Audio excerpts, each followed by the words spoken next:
Welcome to CMD news. నా పేరు కామాక్షి. ముందుగా నేటి వార్తా విశేషాలు. కేంద్రం నుండి రాష్ట్రానికి నిధులు ప్రాజెక్టులు రాకుండా బీజేపీ రాష్ట్ర అధ్యక్షుడు కిషన్ రెడ్డి అడ్డుకుంటున్నట్లు తమకు సమాచారం ఉందని మంత్రి పొన్నం ప్రభాకర్ అన్నారు. సిద్దిపేట జిల్లా హుస్నాబాద్ ఎమ్మెల్యే క్యాంపు కార్యాలయంలో ఏర్పాటు చేసిన మీడియా సమావేశంలో కిషన్ రెడ్డిపై మంత్రి నిప్పులు చెరిగారు. బండి సంజయ్ ని తొలగించే కేసీఆర్ ని బినామీగా కిషన్ రెడ్డి బీజేపీ రాష్ట్ర అధ్యక్షుడు అయ్యాడని ఆరోపించారు. తెలంగాణకు రావాల్సిన ప్రాజెక్టులో ఎందుకు కార్యరూపం దాల్చడం లేదో కిషన్ రెడ్డి చెప్పాలన్నారు. రాష్ట్రంలో ఎయిర్పోర్ట్ కు సంబంధించి ఒక లెటర్ అయినా కేంద్రానికి రాసారా అని ప్రశ్నించారు.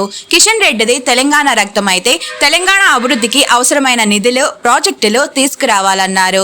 కేంద్రం నుంచి తెలంగాణకు నిధులు రాబట్టడంలో కిషన్ రెడ్డికి స్టాండ్ లేదని, దమ్ము లేక పక్క రాష్ట్ర మంత్రిని తీసుకువచ్చి ఎయిర్పోర్ట్ తీసుకువచ్చానని కిషన్ రెడ్డి గొప్పలు చెప్పించుకుంటున్నాడని మండిపడ్డారు. తెలంగాణ అభివృద్ధికి కిషన్ రెడ్డితో తాము కూడా కలిసి వస్తామని, కానీ రాష్ట్ర అభివృద్ధికి అడ్డుపడడం సరికాదన్నారు. కులగణన రీసర్వేకు సంబంధించి గత నెల 16వ తేదీ నుండి 28వ వరకు అవకాశం ఇచ్చామన్నారు. బీఆర్ఎస్ నాయకులు కేసీఆర్, కేటీఆర్, హరీష్ రావు కుల రీసర్వేలో కూడా సమాచారం ఇవ్వలేదని, కాబట్టి వాళ్లకు కుల సర్వేపై మాట్లాడే నైతిక హక్కు లేదన్నారు. బీసీ రిజర్వేషన్లపై శాసనసభ్యులో తీర్మానం చేసి కేంద్రానికి పంపుతామని, దాన్ని తమిళనాడు మాదిరిగా షెడ్యూల్లో పెట్టాల్సిన బాధ్యత రాష్ట్ర బీజేపీ నాయకులదేనన్నారు. హైదరాబాద్, కరీంనగర్, నిజామాబాద్ వరకు 8 లైన్ల రహదారి వేయించాలని కేంద్రానికి నివేదించామని, కానీ దానికి ఇంతవరకు స్పందన లేదన్నారు. రాష్ట్ర ప్రభుత్వ ముఖ్యమంత్రిగా, మంత్రులుగా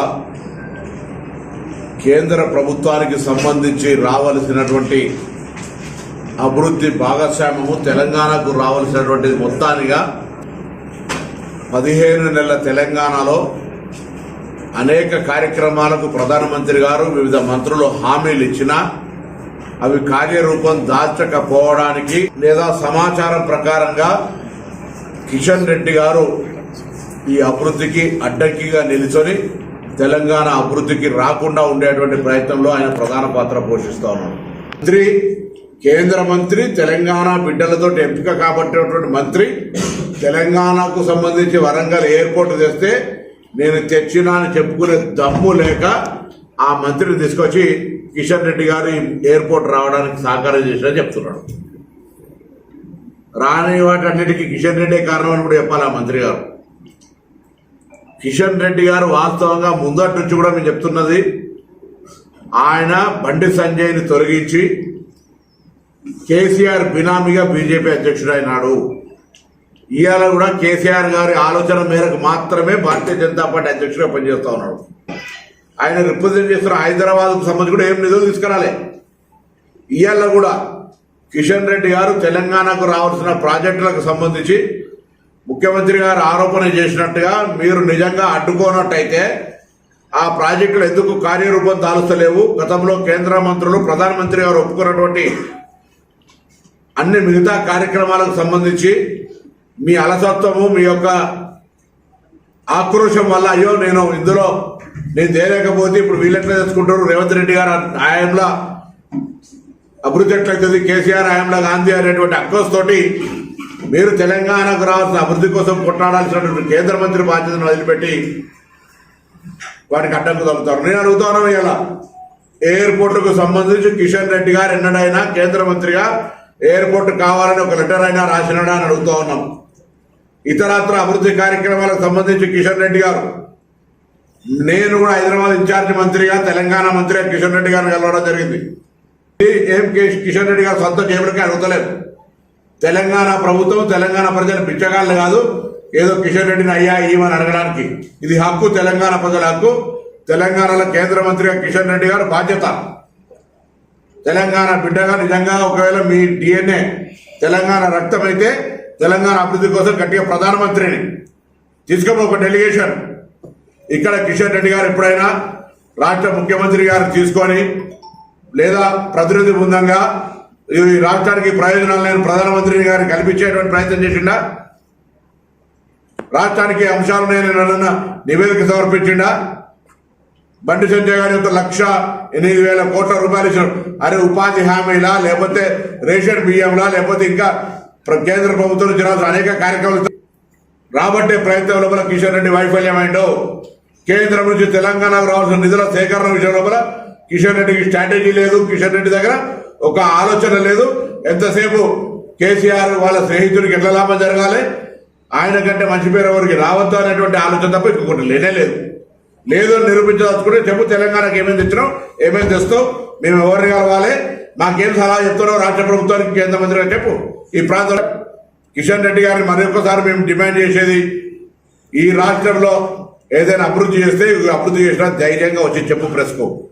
పక్క రాష్ట్ర మంత్రిని తీసుకొచ్చి ఇగో ఇది కిషన్ రెడ్డి గారు చొరవతో చెప్పుకునేటువంటి దుస్థితి, అవమానకరమైనటువంటి పరిస్థితి తెచ్చుకోకు.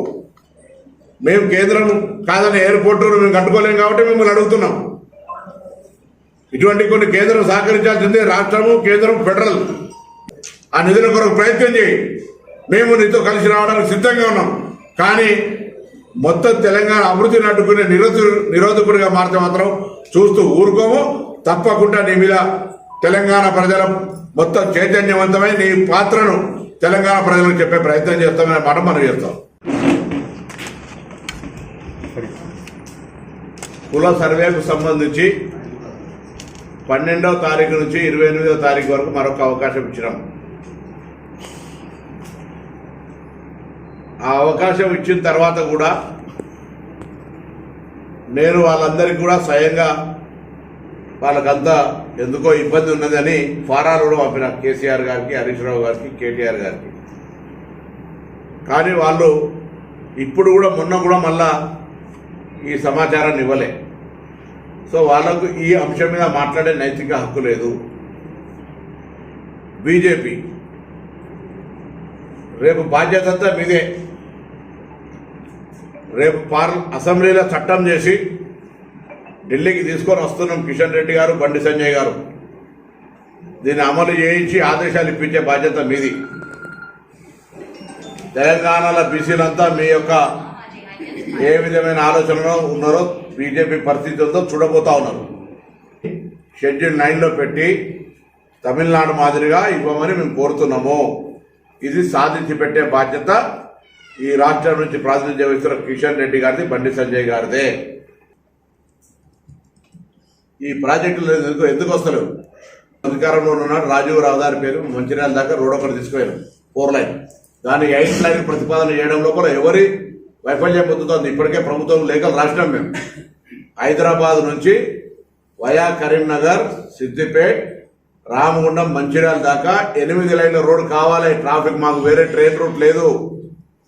ఇది కేంద్ర ప్రభుత్వం బాధ్యత. రాష్ట్ర ప్రభుత్వం భూసేకరణకు సంబంధించి అన్ని రకాల సహకారం చేయడానికి సిద్ధంగా ఉన్నది.